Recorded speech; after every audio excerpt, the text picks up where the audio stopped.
Welcome back. So 2024 has been the biggest election year across the world, with over 60 countries going to the polls. In South Africa, Google revealed that the IEC was among the top 2 searches in the year, with a twist of things. Let's discuss the political year in review with the independent election analyst Micheal Atkins for some of the most memorable and remarkable elections in the year 2024. Micheal, a very good morning to you.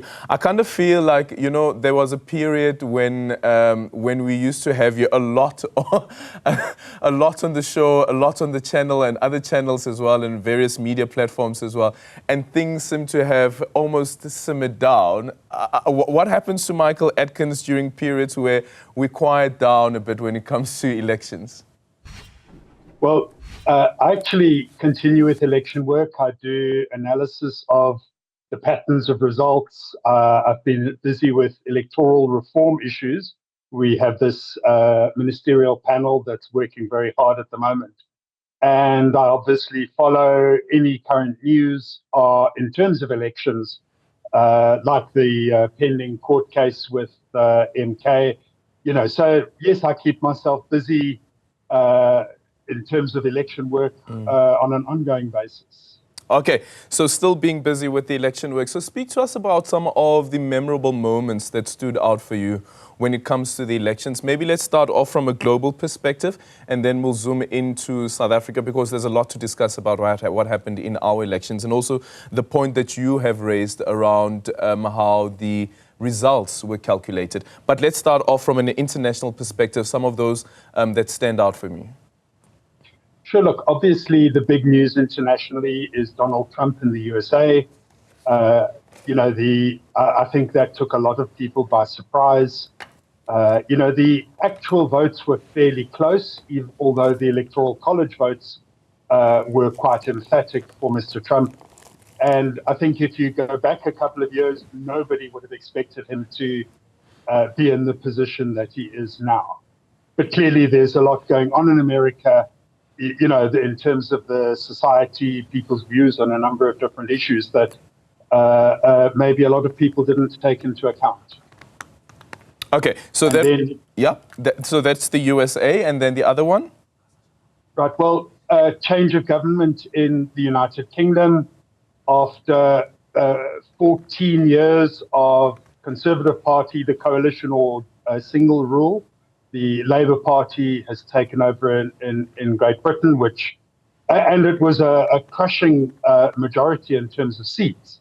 But it's interesting there, because they have a constituency system, Labour could win a vast majority with only 35% of the total vote. So that, you know, that's certainly an interesting one. Then more recently in Romania, there was an election and the courts have annulled the election. And that's quite a contentious one, because it's about outside influence and social media, and it wasn't about the actual conduct of the election itself. You know, it's the build-up, and that's a big deal in all elections. And then in France, you had the parliamentary elections. They have a 2-stage system, and nobody could gain an outright majority. So in France, the government is currently unstable because it's just difficult for any working majority to come about.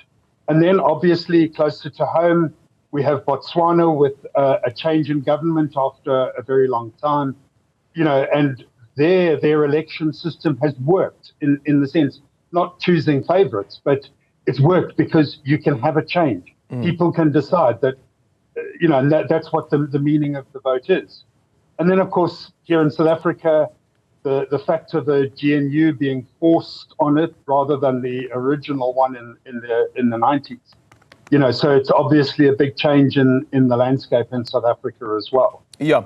Let's quickly go back to the region. What happened in Namibia as well? Namibia voting for its first woman president, and I guess the first woman president in the region as well, in the SADC region, and what that tells us. But then on the far end, on the far east, it is Mozambique. And there, we're still waiting for the Constitutional Council to make a final pronouncement on the election results. But the political instability still continues. Correct. Yes, you're correct. Mozambique is a worrying situation. You've had a situation with a country previously torn by civil war, where, however, one party has dominated elections and the politics for close on 40 years. No, close on 50 years. And, you know, we all understand that there is the possibility, if you don't have strong systems in a country, particularly emerging from a civil war, that the ruling party will tend to have an advantage in elections because everything works in their favor. Whether or not they actually rig elections, we don't know. Now, obviously, the country is divided, and it's a very worrying process to watch going forward. Yeah, and then back home, it is looking at how the IEC was able to conduct the elections. Some of the issues that were raised there, the court case now that the MK party is saying that it is going to pursue. But once again, the point that you have raised before around how the results were being calculated, and the point that you've raised before as well, is that it seems that there is some missing, missing figures? Right. There's big questions and smaller questions. Okay. Yeah. So one of the areas of analysis that I do is look for individual results in particular voting stations.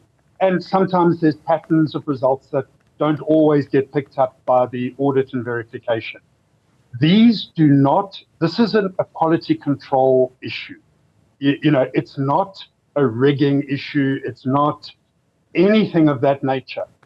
In the main, our IEC does an incredible job of managing a logistically very difficult situation, particularly this year with the additional ballot. The work I've done is to show that there are areas where accuracy needs to be improved. However, I'm a purist, I'm a numbers guy. I say, if you can make it more accurate, why wouldn't you? But where there are very broad, sweeping statements about rigging this or, the system doesn't work, those are just simply not true. The system works, and because it works, it's possible to see where there are areas that can be improved. The big question this year was actually what looked like slow voting lines, and we haven't yet seen the final IEC report. But obviously that was a concern with the long queues when there was a short turnout. So that's something that will still need to be interrogated. But we did have the pressure of a lot of parties and the extra ballot to contend with this year. Yeah. Do you think, on the point that you've just raised now, with the report from the IEC, that the IEC must urgently, I guess when Parliament opens, give Parliament a report on how it was able to conduct the elections, but also some of the issues that have been raised? I think it's essential. Nobody likes to look bad. On a human level, we tend to cover up our little failings and mistakes. But for the IEC to be trusted in the long term, it really is necessary to have a thorough and honest approach to see where things went wrong so that we fix them. The whole approach is to make it better in future, which one can only do if you have a good, honest look at what's taken place. Yeah. Micheal, thank you so much for your time. Micheal Atkins is an independent election analyst there.